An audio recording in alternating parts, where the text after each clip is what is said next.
No pelotão de baixo, quando o assunto é vendas, a Frontier em 2025 só não vendeu mais do que 3 carros, a Amarok, a Shark e a Hunter. Mas de carro falado na boca do povo na época dos pôneis malditos, a coadjuvante no segmento, o que aconteceu com a picape média da Nissan? A gente vai tentar descobrir hoje na nossa avaliação da Nissan Frontier Pro 4X 2.3 biturbo diesel.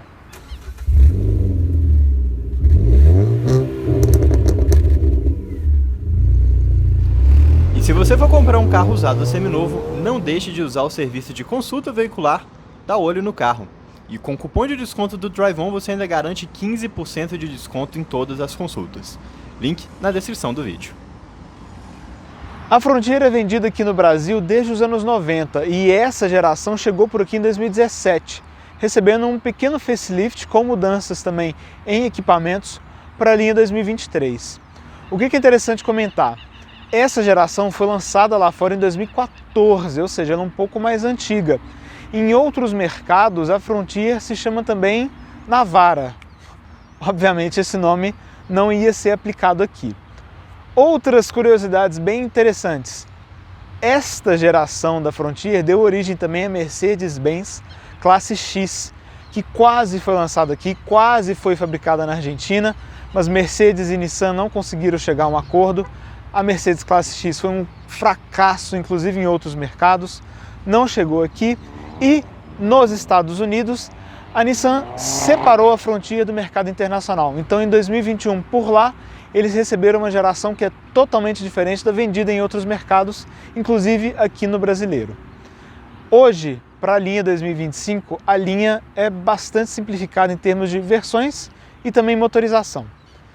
São 3 versões de acabamento, todas com o mesmo motor 2.3 biturbo diesel, sempre com câmbio automático de 7 marchas e sempre com tração nas 4 rodas. Então você tem a de entrada Attack, e você tem outras duas que dividem preço e equipamentos, mas com posicionamentos diferentes. Você tem a Platinum e você tem essa Pro 4X. Como eu disse, mesmo equipamento, mesmo preço, vai do seu gosto. Se você quer uma picape um pouquinho mais classuda talvez, ou uma picape um pouquinho mais com visual da moda. Interessante observar também que são só 3 versões. Então acaba sendo uma linha bem mais restrita em relação ao que a gente vê aos medalhões do segmento. A Frontier, por exemplo, não tem uma versão voltada a trabalho.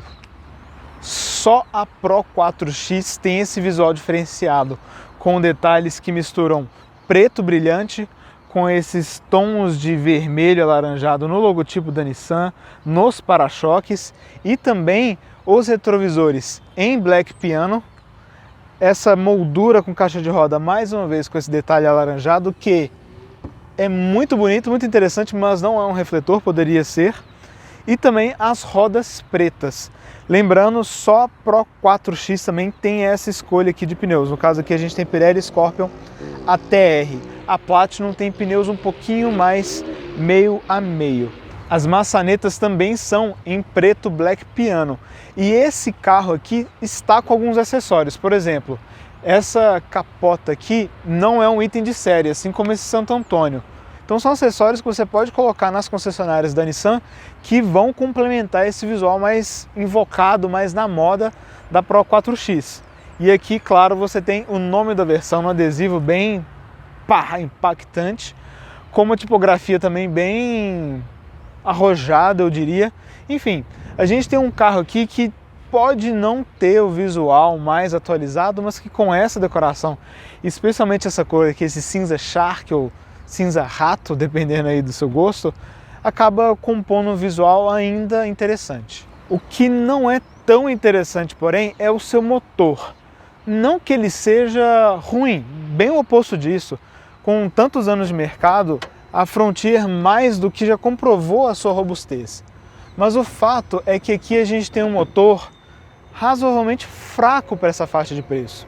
A gente está falando de um motor 2.3 biturbo diesel que entrega 190 cavalos de potência a 3.750 giros e 45,9 kgfm de torque a 1.500, 1.700 aproximadamente. Então a gente tem um torque que é abaixo da concorrência, mas ainda razoável. Na hora que a gente vai andando a gente fala um pouquinho mais disso. mas a potência deixa muito a desejar, porque nessa faixa de preço a gente já tem carros como a Ranger V6, que vai a 250 cavalos, ou a Amarok V6, que com overboost vai a 272 cavalos. Mas, em termos de construção, bem dentro do que se espera de uma picape oriental. Então, o motor é totalmente de ferro, o que faz sentido para um carro a diesel que tem maior temperatura de funcionamento, maior pressão interna, então bloco cabeçote de ferro. A gente tem a corrente de sincronia das polias. É uma corrente, não é uma correia dentada igual na Amarok. Enfim, injeção direta, motor bem tradicionalzão, que não mudou muito desde o lançamento dessa geração aqui em 2017, a não ser, claro, para atender as novas regras de emissão do Proconv. A impressão geral aqui de montagem é bem correta e a gente tem uma manta termoacústica aqui para deixar esse motor mais bem isolado para quem está lá dentro da cabine. Este motor é sempre casado com câmbio automático de 7 marchas, que é da própria Nissan, e com tração nas 4 rodas. Manopla de câmbio, como vocês podem ver, bem tradicional, 7 marchas, e você tem um modo, inclusive, manual com seleção direto na manopla. Mas o que é interessante mesmo é o sistema de tração nas 4 rodas, que te dá algumas opções de uso. Então, por exemplo, aqui você está usando o modo de tração traseira apenas, aqui o 4x4 High, e você aperta, e você tem o modo também 4x4 reduzida.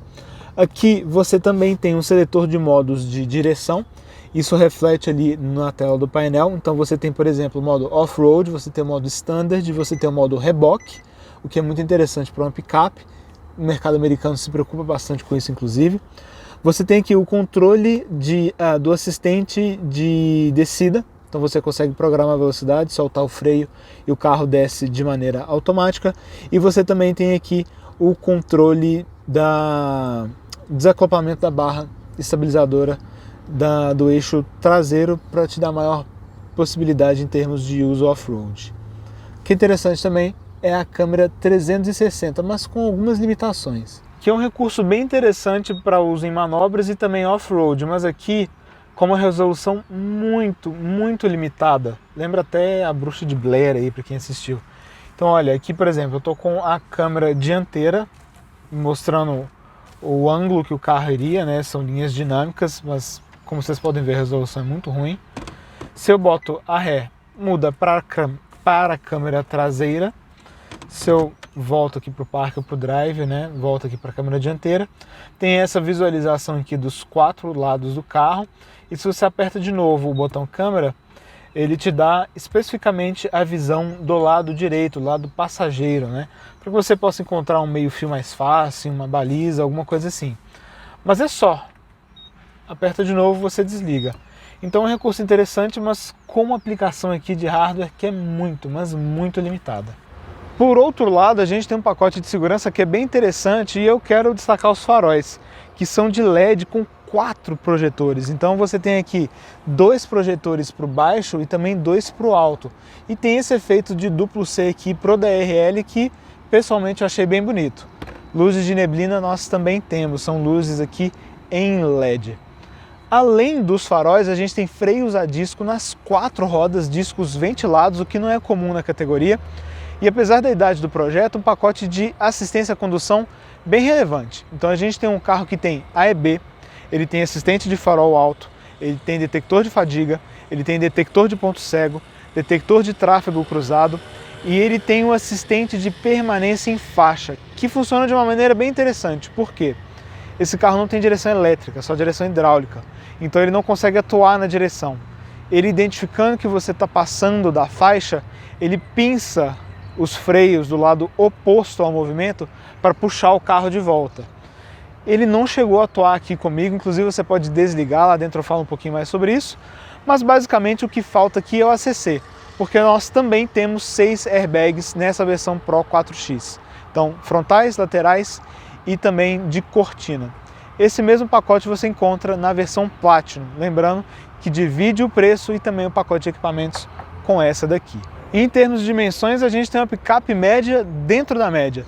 Então a gente está falando de 5,26 m de comprimento, 3,15 m de entre-eixos, 1,85 m de largura e 1,86 m de altura. ou seja, uma picape bem grandinha para uso na cidade. Acho que muita gente já vai esperar isso, mas não custa frisar. É um carro principalmente para ser usado em estrada ou no campo. Peguei esse carro, inclusive viajei, fui daqui de São Paulo para Belo Horizonte, voltei, em estrada totalmente tranquilo. Na cidade você acaba precisando ter um pouco mais de cuidado em termos de espaço e manobrabilidade, como a gente vai ver daqui a pouquinho. Se você quer uma picape que também vai ter um uso legal para a cidade, melhor pensar em uma Toro, uma Rampage ou uma Maverick, por exemplo. Ela pesa também 2.220 kg, ou seja, é bem pesada e é alta. A gente está falando de um vão livre aqui de 25,1 centímetros e o tanque leva 73 litros, ou seja, mais credenciais que comprovam que o foco dela realmente é uso em campo e uso na estrada, e tá tudo bem quanto a isso. Nessa versão Pro 4X você também tem uma medida exclusiva de pneus, então a gente está falando aqui mais uma vez, né, dos Pirelli que eu comentei com vocês, pneus 255/65 aro 17, Scorpion ATR, que são mais voltados para uso em off-road. Mas o que é interessante mesmo de comentar aqui é sobre a suspensão. Na dianteira a gente tem um arranjo tradicional da categoria, então duplos braços sobrepostos. Até aí, sem o que comentar. Mas aqui na traseira a gente tem o que a Nissan chama de suspensão multilink. Não é a suspensão multilink, mas é um eixo rígido tradicional ligado à carroceria por 5 elementos. Então você tem 2 barras longitudinais de cada lado para controlar o movimento longitudinal, ou seja, das rodas para frente e para trás. E você tem uma barra Panhard, é aquela barra transversal igual o Opala e o Chevette tinham, para controlar o movimento transversal das rodas. Nada disso é novo, mas a aplicação, como a gente vai ver na nossa volta, ficou muito boa mesmo. E outro detalhe interessante é que, ao contrário das outras picapes, a gente não tem aqui molas parabólicas, não, a gente tem molas helicoidais. E por que isso é interessante? Você tem mais progressividade no comportamento da suspensão e ela também é mais silenciosa do que as molas parabólicas. Então, com tantos elementos de fixação à carroceria, a Nissan conseguiu projetar uma suspensão que vai deixar as rodas sempre na posição de projeto. Sempre não, a maior parte do tempo na posição do projeto, mesmo que você aqui ainda tenha o tradicional eixo rígido que vai transmitir os impactos daqui para o outro lado com maior facilidade. E isso tudo sem prejudicar a capacidade de carga, que leva 1.030 kg de capacidade, ou seja, pouco mais de 1 tonelada, e 1.054 kg, mas com algumas limitações bem típicas de picapes antigas. Por exemplo, essa tampa aqui despenca, ela não tem nenhum sistema de amortecimento. Você pode colocar como acessório, mas não é um item de série aqui da Frontier. Assim como essa capota marítima e também o Santo Antônio. Porém, essa proteção da caçamba é um item de série, assim como o estribo lateral. Enfim, aqui não tem muito o que comentar. Temos ganchos de amarração, obviamente, né? A gente está falando de uma picape que também pode ser usada para trabalho. E levando um pouco mais de 1 tonelada, cara, sinceramente, acho que ninguém vai sentir falta de muita coisa aqui. Então, claro, se você pensa em comprar uma picape para usar isso aqui como porta-malas, definitivamente não é o ideal, porque a capota ela não vai vedar 100% de poeira e de chuva. Então, nesse caso, pode ser interessante pensar em outro veículo, mas até aí também dentro do que se espera para uma picape. E aqui, mais uma vez, Nissan com o logotipo preto, as letras nesse vermelho alaranjado e o espacinho onde vai a câmera 360 e o trinco da tampa aqui da caçamba. E aqui atrás, para quem já anda de picape há muitos anos, vai notar que a gente teve algumas evoluções, mas aqui a gente ainda tem alguns traços de veículos mais antigos. Então, o encosto ele é um pouquinho mais ereto do que em picapes de projeto mais novo. Não incomoda, mas se nota. E o espaço para os joelhos, por mais que seja bom, esse banco está regulado para mim, eu tenho 1,77 m, acaba sendo um pouco prejudicada, né, a usabilidade por conta do banco, que não apoia muito bem as coxas por conta do assoalho alto. Então reparem, para fazer uma viagem mais longa aqui, pode ser razoavelmente desconfortável justamente por essa falta de apoio e os seus joelhos numa posição muito elevada. E o padrão de acabamento é bem parecido com o que a gente vê na dianteira. Então a gente tem plástico duro, parte superior e inferior da porta, e onde você apoia o cotovelo você tem um discreto revestimento em vinil. É simples, mas para um carro que também tem um uso de trabalho, uma picape média que vai andar em terrenos ruins, eu acho que está bem ok também. O espaço lateral, como a gente está falando de um carro grande, é bem razoável, e aqui você tem um apoio de braço. Mas é interessante, né, inusitado, que ele não tem exatamente uma cordinha para você puxar, né? Enfim, um detalhe que passou batido. E ele tem trava na altura, que é muito positivo. Você tem 2 porta-copos aqui. Então, para 2 pessoas viajarem aqui, se não for uma viagem muito longa ou pessoas que não se incomodem com essa questão do assoalho, elas vão razoavelmente bem acomodadas. Até porque os bancos também são agradáveis em termos de acabamento. Mas olha, tem uma padronagem bem interessante que é exclusiva dessa versão Pro 4X e que seria muito bem complementada se a gente tivesse, por exemplo, aqui um teto preto. Porque afinal de contas é um carro que pode rodar na terra, um uso difícil, o teto branco transparece mais a sujeira e não só pelo fator prático, também pelo fator estético, combinaria muito com o resto do interior e também a decoração externa do carro. Aqui a gente também tem no console central uma tomada USB tradicional, com uma pequena tampa, 2 saídas de ar, você consegue comandar elas e fechar se você quiser. E o que é interessante é que debaixo dos bancos também, tanto do motorista quanto do passageiro, a gente também tem outra saída de ar. É um detalhe raro de se ver, pelo menos aqui no Brasil, mas eu também acho bastante interessante. E uma exclusividade da Frontier nessa categoria é o teto solar, que não é panorâmico, é um teto solar tradicional. Ele é legal porque tem o fechamento completo, ele não fica com cortina vazada, nada do tipo, e ele também não atrapalha o espaço para a cabeça para quem vai aqui atrás. Então olha, eu tenho aqui 5 dedos aproximadamente da minha cabeça até o forro. E por quê? O teto corre aqui e depois o próprio desenho do forro abre um espaço para quem está aqui. Alças de teto nós temos 3 e também luzes em LED, né? São luzes brancas, com um comando bem simples, mas também bastante eficiente. A prova aí de qualquer uso e dúvida. Só apertar o botão que elas ligam. E por dentro toda essa pegada de decoração diferenciada continua. A Nissan fala muito em acabamento premium no volante, na alavanca do freio de mão, nas portas, no console central, mas não fala do banco, que parece ter revestimento em couro. Se é um vinil bem robusto, mas olha, pelo toque, pelo quanto ele enche a mão, né, quando você tenta puxar, realmente parece um acabamento em couro. E aqui inclusive a gente tem um bordado, né, com esse nome da versão, o Pro 4X. Exatamente igual a gente vê ali na lateral do carro também. Mas tirando esses detalhes que a Nissan tenta, né, colocar aqui para dar uma impressão melhor, o fato é que a gente tem um carro de acabamento bastante simples. E mais uma vez, igual eu falei ali atrás, isso não é exatamente um problema, porque a gente está falando de uma picape média, vai ter uso difícil. Então olha, plástico duro, mas você não nota falhas de montagem em lugar nenhum por aqui. E o que é interessante é que esse carro é da frota de imprensa da Nissan e ele tem 40 mil quilômetros rodados. E aqui no painel não escutei nenhum ruído de acabamento, o que é muito positivo e mostra que de fato robustez aparenta ainda ser um ponto positivo aqui da Frontier, seja pensando em acabamento ou também em outros aspectos que a gente vai ver enquanto a gente anda com o carro. Mas a percepção de coisa antiga aqui por dentro é bem gritante, porque você tem esse volante da antiga geração do Kicks, você tem um painel de instrumentos de Sentra, você tem uma central multimídia de Nissans mais antigos, do Kicks, se eu não me engano, lá de 2016, e até as saídas de ar são do Marte e do Versa, de primeira geração aqui no Brasil. Então são alguns elementos que já destoam um pouco do resto da linha Nissan.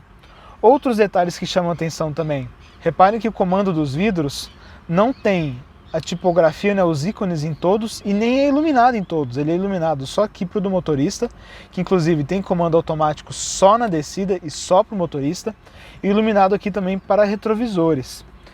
Então é um carro que já aparenta bastante o sinal da idade, por mais que por fora ele ainda esteja razoavelmente dentro da moda. Outros pontos que também entregam bem a idade. A gente tem aqui bancos que são elétricos, mas eles não têm memória. Então você tem regulagem da parte traseira do assento, da parte dianteira, da inclinação do encosto e da lombar. Só para frente e para trás você não consegue colocar ela para cima ou para baixo. A coluna de direção tem regulagem só de altura, e num campo também que é bastante limitado. Lembrando, um projeto de 2014. Em 2014 já era comum carros, inclusive compactos de entrada, terem regulagem de altura e distância do volante. Mas, apesar disso, a ergonomia geral é bem resolvida. O volante não tem regulagem de distância, mas não fica muito longe, então tá vendo? O ângulo aqui com o braço é ok. E o acesso aos pedais é bem fácil de modo geral, por mais que o pedal de freio seja um tanto quanto próximo. E você também tem um bom apoio aqui pro pé. Então, um carro que você consegue se encontrar muito bem em ergonomia de modo geral. E esses bancos têm a tecnologia que a Nissan chama de Zero Gravity, ou seja, é uma tecnologia que visa diminuir pontos de pressão no corpo, especialmente em viagens mais longas, que foi bem o caso do que eu fiz com esse carro. E realmente são bons bancos, bem agradáveis, não me cansaram, continua sendo um ponto forte da linha Nissan. Em termos de equipamentos, tudo que vocês estão vendo é item de série. Então é um pacote correto, sim, a gente tem o teto solar que eu mencionei, você tem um ar-condicionado automático de 2 zonas, você tem um painel de instrumentos que tem uma tela colorida que a gente vai ver daqui a pouquinho, o volante multifuncional, você tem a central com espelhamento ainda com fio. Enfim, é um pacote correto, mas com algumas ausências estranhas. Por exemplo, sensor de estacionamento dianteiro a gente não tem. E até detalhes bem simples, por exemplo, reparem, o vidro está funcionando, né? Desliguei o carro. O vidro não tem temporizador. E o vidro também não se fecha quando você trava o carro. Você precisa comprar um módulo à parte para fazer isso. Enfim, são pequenas ausências que carros japoneses costumam ter, mas é especialmente inesperado em uma picape que custa 320 mil reais quase em 2026. E evoluir é preciso, mas tem coisa que a gente também não precisa deixar para trás. E aqui no painel de instrumentos a gente tem um exemplo ótimo do que a gente está deixando para trás e vai fazer falta. Então aqui nós temos um painel que tem instrumentos analógicos grandes e de leitura fácil, conta-giros à esquerda, velocímetro lá à direita, aqui dentro com temperatura do arrefecimento e lá do outro lado o nível do tanque. Isso tudo com uma tela de 7 polegadas para o computador de bordo.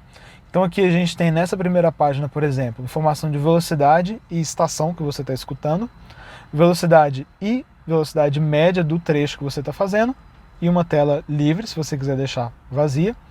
Você tem uma tela de média de consumo de combustível, o que é negativo é que você tem só uma média de consumo, e as informações também estão dispersas. Então reparem, aqui você tem a média de velocidade, aqui você tem a média de consumo de combustível. E nessa outra tela você tem a distância percorrida e o tempo que você gastou para percorrer essa distância.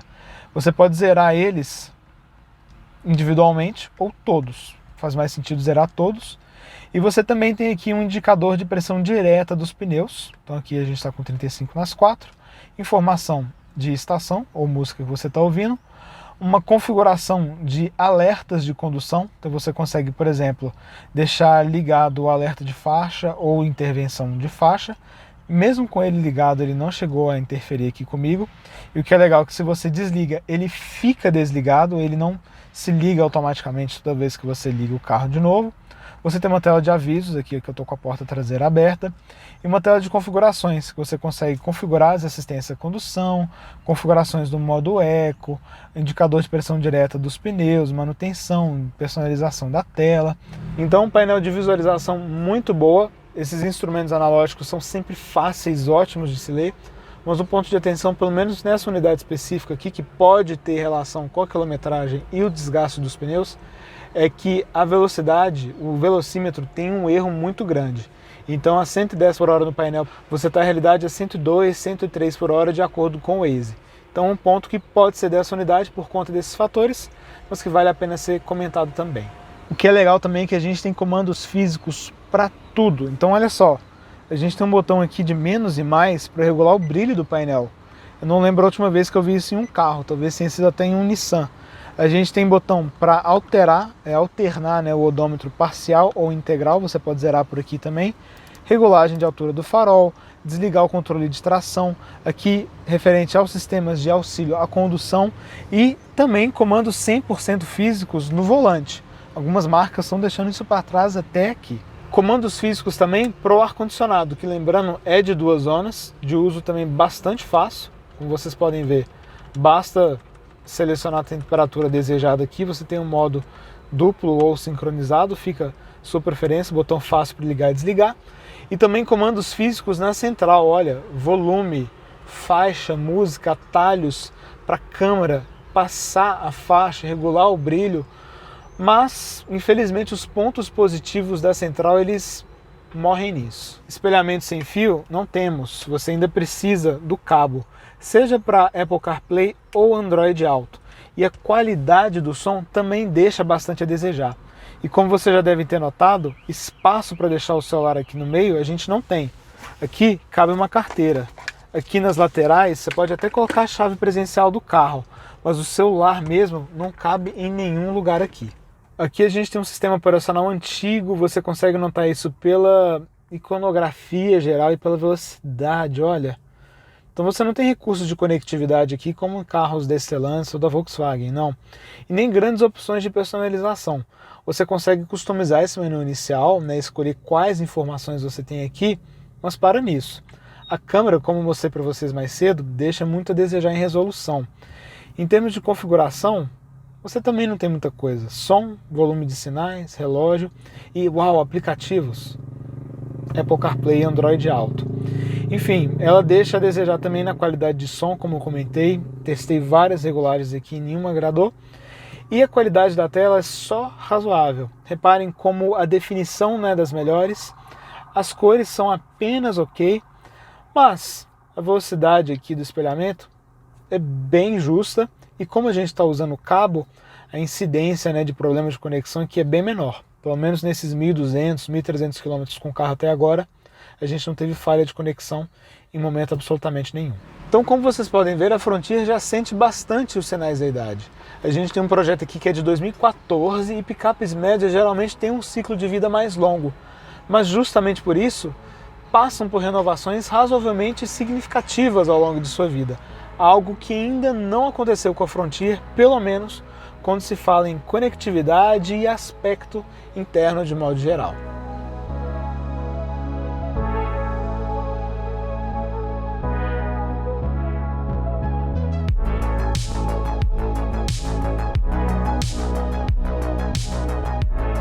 Vamos começar a nossa volta aqui então com a Frontier e vamos aproveitar quase essa pista de testes aqui para começar falando sobre direção.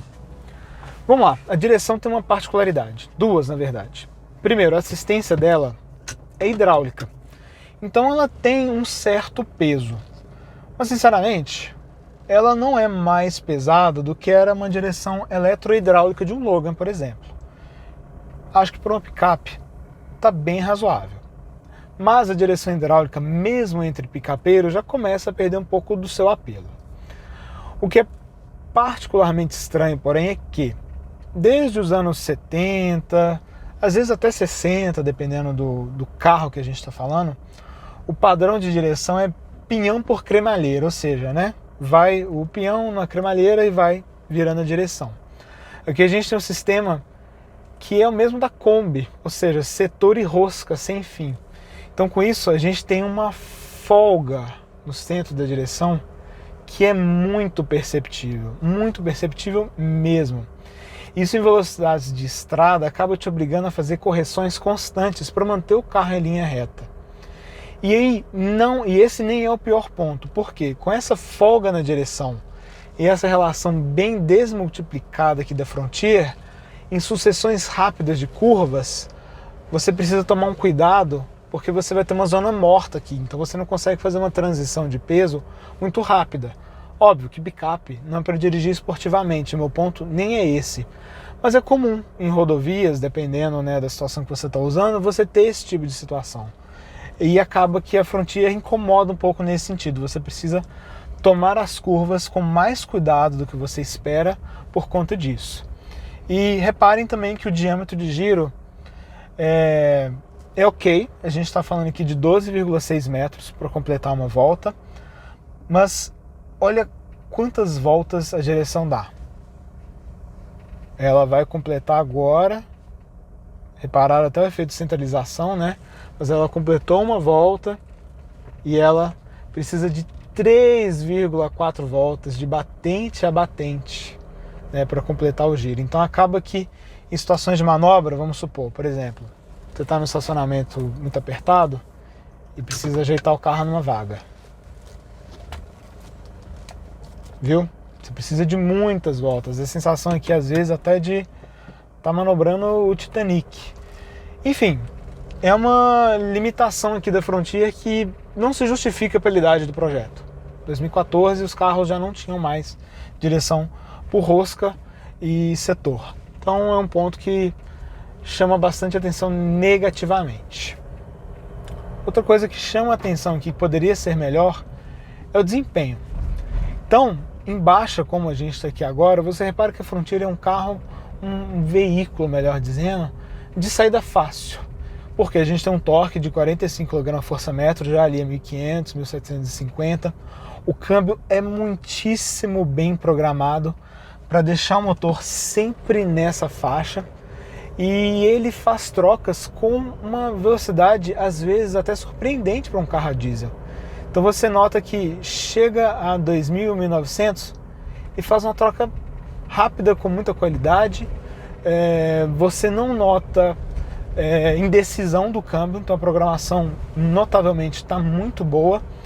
E ele ajuda a extrair o máximo desse motor, mas o que ele tem para entregar não é grande coisa. A gente está falando de 190 cavalos em uma época que as picapes nessa faixa de preço já tem 250, 270, entregando um desempenho muito melhor. Então, infelizmente, esse é um ponto que a Frontier também já deixa um pouquinho a desejar. Por outro lado, a suspensão é muito boa. Muito, muito boa mesmo. Lembra que eu falei que ela tem aquele arranjo diferente, que a Nissan chama de multilink, por mais que tecnicamente isso seja errado? Realmente, nomes à parte, ela entrega um rodar que tem sim um nível de transmissão de regularidade de um lado para o outro, especialmente no eixo traseiro, onde você tem o eixo rígido, mas ainda assim ela é bem progressiva para uma picape que ainda tem um eixo rígido. Então você não nota, mesmo em velocidades de estrada, naquelas irregularidades, um comportamento muito saltitante, não. Ela vai balançar um pouco, mas está muito ok, você não nota nenhuma instabilidade, nenhum comportamento seguro, nada do tipo. E ela também é muito progressiva mesmo em buracos. Então você sente um pouquinho algumas irregularidades do piso, principalmente por conta da direção que tem assistência hidráulica, ou seja, transmite mais, mas não incomoda. É um rodar até bem agradável, bem sequinho, com uma sensação de bom isolamento. Então você sente o piso, mas você sente de maneira bastante agradável. E mesmo em pisos irregulares e bem remendados, como a gente está aqui agora, reparem, não é um carro que sacoleja muito. Até passar aqui um pouco mais devagar para ver se ela sacoleja mais, mas olha, a gente já passou com carros pequenos aqui que incomodaram bem mais do que isso. Então a gente tem um acerto muito bom para isolamento e comportamento principalmente. Então, mesmo com esse vão livre de 25 centímetros, não é um carro que você precisa ter imenso cuidado ao tomar curvas. Inclusive, eu fui testando de pouco em pouco o limite em curvas dela, justamente para não me exceder. E, cara, eu fiquei impressionado. Você consegue notar que os pneus sempre têm uma tração muito boa, então nota-se que a suspensão está comprimindo bem os pneus ao solo. Não notei um comportamento parasita em curvas, irregularidades também não causa nenhuma insegurança. É um carro que rola surpreendentemente muito pouco mesmo para esse tipo de carroceria, essas características. Então, de fato, um belíssimo acerto de suspensão aqui da Nissan. Outra coisa que também agrada muito, o isolamento do motor. O motor ele não entrega muita coisa, como eu falei. O pico de potência vem a 3.800 giros, 3.750 se eu não me engano, para ser exato. Passou disso, morreu na hora, motor enforcado, mas ainda assim ele não incomoda pelo barulho. Para um diesel ele vibra razoavelmente pouco. Em velocidades de estrada, o isolamento de pneus é correto, vento você escuta um pouco, mas está tudo bem. E o motor até 2.000 giros também você não escuta muito. De 2000 a 2100, 2200, ali dependendo da velocidade, você começa a escutar um pouquinho mais o ruído do escapamento. Lembra até um pouquinho a Rampage RT que a gente testou aqui, né? Ele tem uma coisinha de escapamento esportivo, que vai chamar a atenção possivelmente, mas pelo menos não me incomodou. Vibração nos pedais também é bem discreta para um motor a diesel, enfim. Nota-se que a Nissan fez um bom trabalho de isolamento aqui pelos coxins.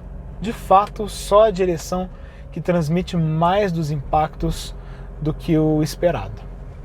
A sensação dos pedais também agrada muito. O freio é aquele que você esquece que existe.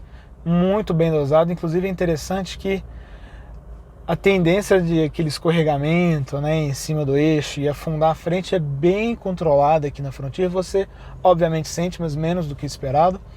E o pedal de acelerador também, absolutamente dentro do esperado. Não notei nenhuma demora excessiva de resposta aqui. Enfim, um carro que, se não fosse por essa direção, talvez até mereceria um ponto positivo de dirigibilidade no final do vídeo. Mas ela realmente acaba sendo muito destoante do resto do conjunto. E para finalizar, o que a gente teve de consumo nesses dias? Olha, rodando em trânsito pesado nível de velocidade média de 5 por hora no computador de bordo, com o ar-condicionado ligado, ele ficou na faixa de 4,5 a 5 km por litro. Achei ok. Num trânsito médio, então, coisa de bairro, alguns semáforos, algumas avenidas de 50, 60, trânsito não muito travado, mas também não livre, na faixa dos 9 km por litro, chegando a 12 em trânsito livre, em avenidas de 50, 60, até 19 em vias expressas, andando ali na faixa dos 70 a 80 por hora. Em estrada, andando na faixa dos 100, a gente ficou aqui na faixa dos 13 km por litro, e andando na faixa dos 110, ao redor dos 12 km por litro. E lembrando, eu comentei que esse carro tem um erro de velocímetro bem alto. Então estou falando aqui de velocidades reais, não velocidade do painel. Então, se você considera a velocidade do painel, pode ser até que você consiga consumo um pouquinho melhor, porque afinal de contas, a partir de 100 km por hora, para você ganhar velocidade, você precisa de muito mais potência, e isso é especialmente sensível em um carro como a Frontier. E não custa lembrar também que o consumo pode variar de acordo com relevo, estilo de direção, pressão dos pneus, modelo dos pneus, são N fatores, então esses números podem variar de acordo com o seu uso também. Vamos então aos pontos positivos e negativos aqui da Frontier Pro 4X, e começando com um positivo que me agradou muito e até me surpreendeu, que é a sua suspensão. A gente tem aqui, claro, limitações de um eixo rígido, sim, questão de transmissão de impactos de um lado para o outro, mas essa suspensão que a Nissan chama de multilink, por mais que seja um conceito errado, ela realmente chega num compromisso muito legal entre conforto, é um carro que sacoleja menos do que outras picapes médias de idade parecida, entrega um comportamento dinâmico que é muito bom. É surpreendente a capacidade de fazer curva aqui da Frontier, realmente muito acima do que eu esperava. Segundo ponto positivo que a gente tem aqui é o câmbio. A gente tem um câmbio com acerto muito bom. As trocas são muito bem feitas, em alguns casos até surpreendem pela velocidade para um motor diesel. Então o câmbio muito bem programado, não se nota nenhuma indecisão, as trocas de marcha são sempre feitas em momentos que eu também trocaria. Então gostei muito, me dei bem com ele aqui. E esse inclusive é um ponto positivo muito importante e que me leva até para o primeiro ponto negativo aqui da Frontier, que é o seu desempenho. A gente tem aqui um câmbio que tira ao máximo a capacidade desse motor, mas é um motor que não faz milagres. A gente está falando de um carro de 2.220 kg com 190 cavalos, ou seja, um 0 a 100 ali entre 12 a 14 segundos, dependendo da situação. Isso em um mercado onde picapes nessa mesma faixa de preço já oferecem motores de 250, 270 cavalos com um 0 a 100 abaixo dos 100 segundos. Até a Fiat Titano, que tinha seu calcanhar de Aquiles, o desempenho, também melhorou recentemente, e a Frontier continua para trás nisso, infelizmente. O segundo ponto negativo é a sua direção. Aqui a gente tem, como eu mostrei para vocês, um sistema de direção que é muito antigo, muito defasado. Não pela assistência, mas sim pela sua construção. Então a gente tem uma direção lenta, desmultiplicada, que incomoda em manobras pelo alto número de voltas de batente a batente. Então é um carro que você precisa trabalhar muito em manobras. E em velocidades de estrada exige muitas correções para manter o carro em linha reta e ainda tem uma zona morta, uma folga que é muito significativa, o que atrapalha esse bom comportamento da suspensão. Por quê? Você tem uma suspensão que deixa o carro na mão, mas uma direção lenta que exige um cuidado maior em sucessão de curvas. E o terceiro ponto negativo é a sua conectividade. Quase em 2026, uma central que não tem espelhamento sem fio e um carro de 320 mil reais realmente não dá mais. É uma falta imperdoável, ainda mais quando você considera que a tela é só de 8 polegadas, que a tela não é de grande qualidade e que o sistema de som também deixa a desejar. Qual que é o ponto com a Frontier, então, para justificar essas vendas tão baixas em 2025? Vamos começar pelo preço. Hoje, no dia oficial de Celso Portiolli, ou seja, 11 de setembro, só que de 2025, a Frontier no site da Nissan, na cor branca, custa R$ 317.990.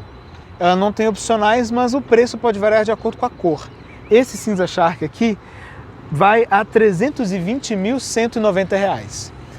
É um preço que, a princípio, parece competitivo diante da concorrência.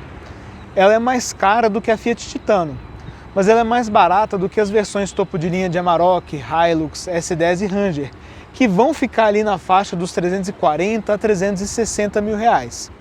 Isso tudo entregando um carro que tem sim um motor, que tem sim um desempenho menor do que seus concorrentes diretos, um pacote de comodidade ok, um pacote de segurança razoavelmente atualizado.